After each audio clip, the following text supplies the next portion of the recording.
मेरा नाम शोभा है। मेरा जन्म एक माहेश्वरी परिवार में हुआ है।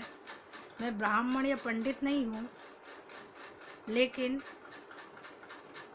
धर्म के प्रति मेरी आस्था बचपन से ही रही है। मेरे पिता, मेरी माता, मेरा परिवार पूरा आस्तिक है और कृष्ण में बहुत विश्वास करता है। मेरे पिताजी कहा करते थे, एकौ कृष्णम जगत गुरु।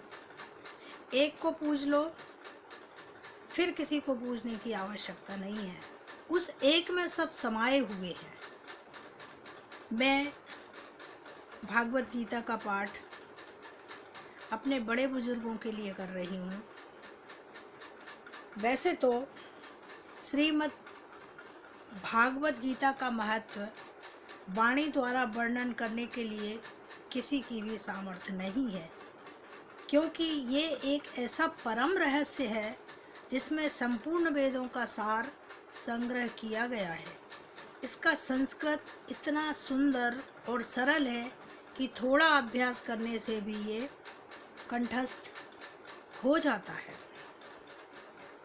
परंतु इसका आशय इतना गंभीर है कि आजीवन निरंतर अभ्यास करते रहने पर भी उसका कभी अंत नहीं होता है। प्रतिदिन नए नए भाव उत्पन्न होते हैं। इसमें ये सदैव नवीन बना रहता है एवं एकाग्र चित्त होकर श्रद्धा भक्ति सहित विचार करने से इसके पद पद में परम रहस्य भरा हुआ है और वो सब हमें प्रत्यक्ष प्रतीत होता है। भगवान के गुण, प्रभाव, मर्म का वर्णन इस प्रकार इस गीता शास्त्र में किया गया है। मैं गीता के प्रथम अध्याय का हिंदी रूपांतरण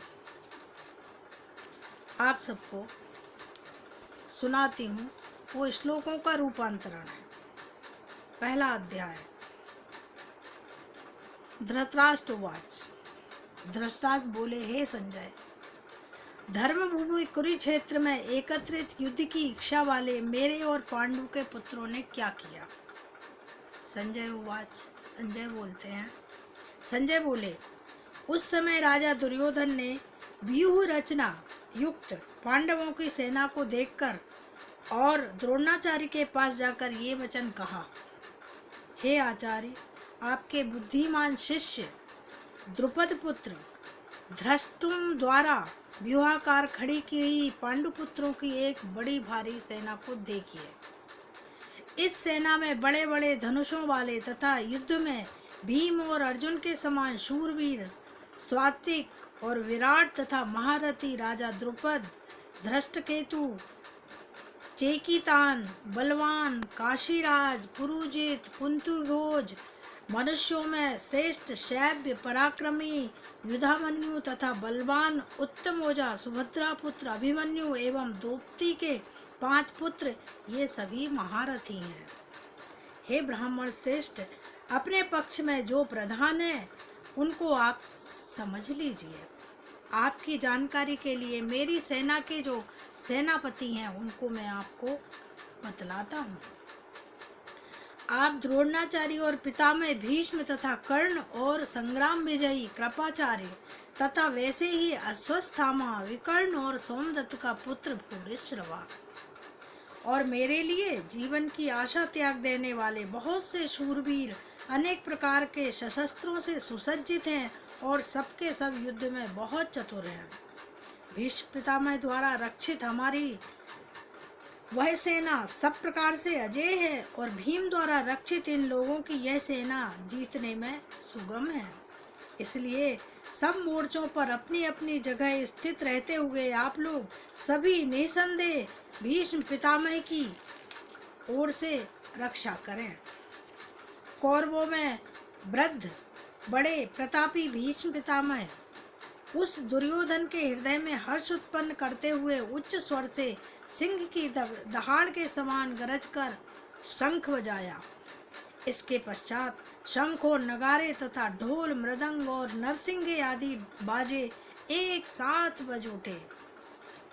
उनका वह शब्द बड़ा भयंकर था। इसके अनंतर सफेद घोड़ों से युक्त उत्तम रथ में बैठे श्री कृष्ण महाराज और अर्जुन ने भी अलौकिक शंख बजाए। श्री कृष्ण महाराज ने पांचजन्य नामक, अर्जुन ने देवदत्त नामक, भयानक कर्म वाले भीमसेन ने पौंड नामक महाशंख बजाया। कुंती पुत्र राजा युधिष्ठिर ने अनंत विजय नामक और नकुल तथा सहदेव ने सुबोध और मणिपुष्पक नामक शंख बजाए। श्रेष्ठ धनुष वाले काशीराज और महारथी शिखंडी एवं धृष्टद्युम्न तथा राजा विराट और अजय सात्विक राजा द्रुपद, द्रौपदी के पांचों पुत्र और बड़ी भुजा वाले सुभद्रा पुत्र अभिमन्यु, इन सभी ने, हे राजन, सब ओर से अलग अलग शंख बजाए गए और उस भयानक शब्द ने आकाश और पृथ्वी को भी गुंजाते हुए धृतराष्ट्रों के अर्थात आपके पक्ष वालों के हृदय विदीर्ण कर दिए। फिर अर्जुन बोले, हे राजन, इसके बाद कपिध्वज अर्जुन ने मोर्चा बांधकर डटे हुए धृतराष्ट्र संबंधियों को देखकर उस शस्त्र चलने की तैयारी के समय धनुष उठाकर ऋषि के श्री कृष्ण महाराज से ये वचन कहा, हे अच्युत, मेरे रथ को दोनों सेनाओं के बीच में खड़ा कीजिए और जब तक कि मैं युद्ध क्षेत्र में डटे हुए युद्ध के अभिलाषी इन विपक्षी योद्धाओं को भली प्रकार देख लूं कि इस युद्ध रूप व्यापार में मुझे किन किन के साथ युद्ध करना है, तब तक उसे खड़ा रखिए। दुर्बुद्धि दुर्योधन का युद्ध में हित चाहने वाले जो ये राजा लोग इस सेना में आए हैं, इन युद्ध करने वालों को मैं देखूंगा। संजय उवाच। फिर संजय बोले, हे धृतराष्ट्र, अर्जुन द्वारा इस प्रकार कहे हुए महाराज श्री कृष्ण ने दोनों सेनाओं के बीच में भीष्म और द्रोणाचार्य के सामने तथा संपूर्ण राजाओं के सामने उत्तम रथ को खड़ा करके इस प्रकार कहा कि हे पार्थ, युद्ध के लिए जुटे हुए इन कौरवों को देखो। इसके बाद प्रथापुत्र अर्जुन ने उन दोनों ही सेनाओं में स्थित ताऊ, चाचा, दादा, परदादा, गुरुओं, मामा, भाइयों, पुत्रों, पौत्रों, मित्रों, ससुरों और सुहृदों को देखा। उन उपस्थिति में संपूर्ण बंधुओं को देखकर हे कुंती पुत्र, अर्जुन अत्यंत करुणा से युक्त होकर शोक करते हुए वचन बोले, हे कृष्ण, युद्ध क्षेत्र में डटे हुए युद्ध के अभिलाषी इस स्वजन समुदाय को देखकर मेरे अंग शिथिल हुए जा रहे हैं और मुख सूखा जा रहा है तथा मेरे शरीर में कंप और रोमांच हो रहा है। 28 हाथ से गांडीव धनुष गिर रहा है, त्वचा मेरी जल रही है तथा मेरा मन भ्रमित हो रहा है, इसलिए मैं खड़ा होने में भी समर्थ नहीं पा रहा हूँ। हे केशव, मैं लक्षणों को भी विपरीत देख रहा हूँ तथा युद्ध में स्वजन समुदाय को मारकर कल्याण भी नहीं देखता। हे कृष्ण, मैं ना तो विजय चाहता हूँ और ना ही राज्य तथा सुख चाहता हूँ। हे गोविंद, हमें ऐसे राज्य से क्या प्रयोजन अथवा ऐसे भोगों से और जीवन से भी क्या लाभ है।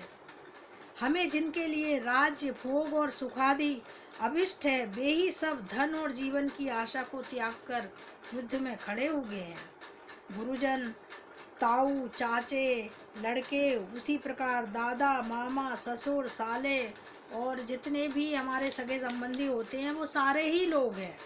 हे मधुसूदन, मुझे मारने पर भी अथवा तीनों लोगों के राज्य के लिए भी इन सबको नहीं मारना चाहता हूँ। फिर पृथ्वी के लिए तो कहना ही क्या है। हे जनार्दन, धृतराष्ट्र के पुत्रों को मारकर हमें क्या प्रसन्नता होगी। इन आतताइयों को मारकर तो हमें पाप ही लगेगा।